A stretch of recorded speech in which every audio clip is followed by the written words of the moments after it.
Hello, my name is Samantha Churchill, and I'm an ECE facilitator working with kindergarten teams here at the DDSB. Today we're going to talk about exploring inquiry and loose parts in kindergarten. I want to start with a picture. What is this child doing? You might say he's just playing, and you're right. But in kindergarten today, this is how he would learn to be an innovator, a scientist, and a problem solver. Today, we want to share how we use simple, open-ended materials to help your child learn by asking questions. This is the future of learning. Many of us remember a kindergarten like this. Sitting at desks, practicing letters, and everyone doing the same thing at the same time. The teacher had all the answers. This is what kindergarten looks like now. It's active, it's noisy, in a good way. It's about wondering and working together. Why the change? We now know children learn best when they're curious and can ask their own questions. This is called inquiry-based learning. Inquiry is a simple idea. It means learning by asking questions. In the then classroom, the educator gave all the information. In the now classroom, it's the educator's job to help your child find the answers themselves.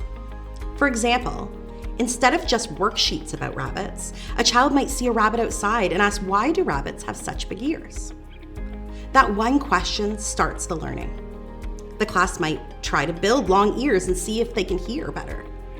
Read a story about rabbits, or look for other animals with big ears. The children are like detectives. The educators help them follow their clues. This is how we build innovative thinkers. We teach them how to be curious and how to solve problems. And the best tool for this is loose parts. Our most powerful tool for this learning happens with open-ended materials that we call loose parts. It's a simple idea. The action figure, it's a great toy, but mostly it's just one thing. It has one story. But these, a button, a stick, a pine cone, what could these be?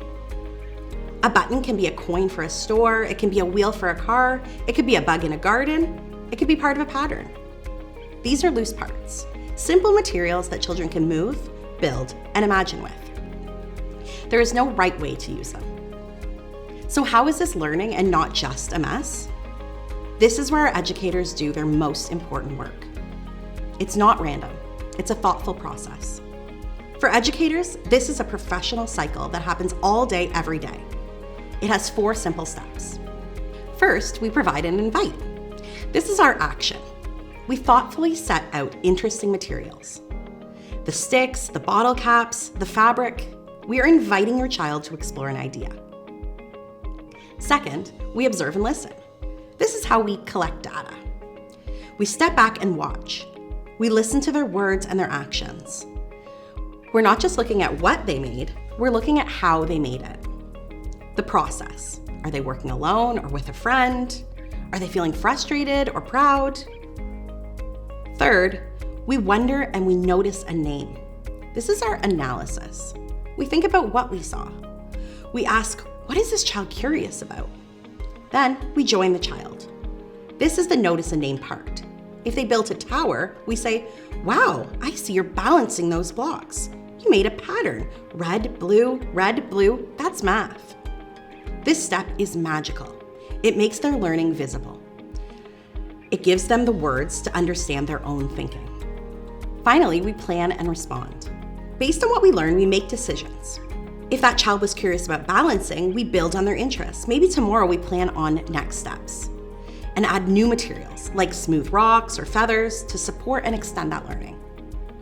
And then the cycle begins all over again. We're constantly observing, thinking, and responding to your child. And this is how we guide their learning in a way that's personal to them. What are they really learning? They're learning all subjects. They're learning math. They're counting boxes, sorting them by size, and figuring out how to make a tower balance so it doesn't fall. For science, they're asking questions. What happens if I put the big box on top? Crash! They're learning about gravity and engineering through trial and error. In literacy, they're telling a story about their city. This is a store and this is the road. They might draw a plan or a map. They're learning the new words. We notice a name. And for social and emotional, They learn to share the boxes, solve problems with a friend, and feel proud of their creation. This is how we teach innovation. We're teaching them how to think, not what to think. And the best part is, you can do this at home. And often, it's free. You don't need to buy new toys. The best loose parts are things you already have. In your kitchen, you could use pots, pans, measuring cups. In your recycling bin, you could use clean boxes, lids, and cardboard tubes. They're the best building toys. And from outside, you can use sticks, pine cones, rocks, and leaves. Your role at home is simple. Put these simple items in a box or basket, step back and see what happens. Instead of telling them what to do, try asking them, "Tell me about what you're making." In kindergarten, we are not just preparing children for grade 1. We are preparing them for the future. By giving them simple materials, we give them room to have big ideas. We teach them to be creative and flexible, and innovative thinkers the world will need. Thank you. If you enjoyed this video, click the link on screen to see another about education, technology, and generative AI at the DDSB, or find the playlist in the description below for a list of all videos from our Control Alt Educate series.